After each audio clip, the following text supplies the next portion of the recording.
Paano na ang rice is life kung half rice na lang ang isinusulong na serving sa mga kainan?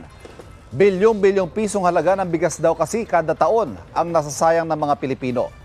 May unang balita si Darlene Kai.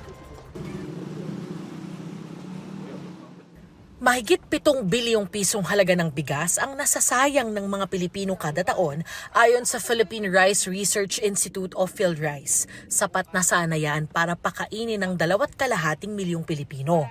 Ayon sa pag-aaral, bawat isa sa atin ay nag-aaksaya ng 2 kutsara ng kanin araw-araw.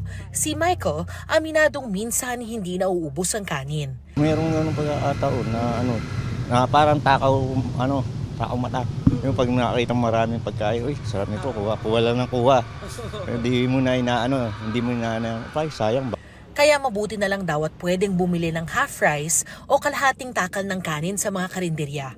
Yan daw ang kanyang ginagawa lalo na kapag order pa siya ng extra rice.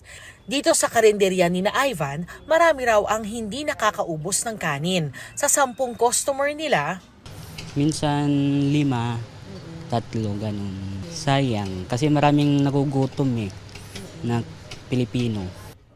kaya nagbebenta sila ng half rice. Dahil dyan, gustong isulong ng PhilRice ang isang batas na magre-require sa mga kainan na gawing default o regular ang pagsaserve ng half rice. Dati na raw naghain ng panukalang batas ukol dito si Pangulong Bongbong Marcos noong senador pa siya. Mas maganda yun kasi parang na-maintain nila yung pagkain nila. Para hindi masayang yung iba kanin. Ngayong National Rice Awareness Month, hinihimok ng PhilRice sa mga Pilipino na maging rice-sponsible o maging responsable sa pagbili ng bigas at pagkonsumo ng kanin. Kahit noong wala pang paalala, ginagawa na raw yan ni Joel. Isang buong rice po, pero inuhubos ko po yon. Wala po akong kahit na kapirasong mumo, kinakain ko po. Kasi po yung sayang eh.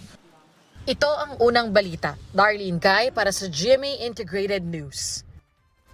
Mga kapuso, para laging una sa mga balita, bisitahin at mag-subscribe sa GMA Integrated News sa YouTube. Sa mga kapuso abroad, samahan nyo kami sa GMA Pinoy TV at sa www.gmanews.tv.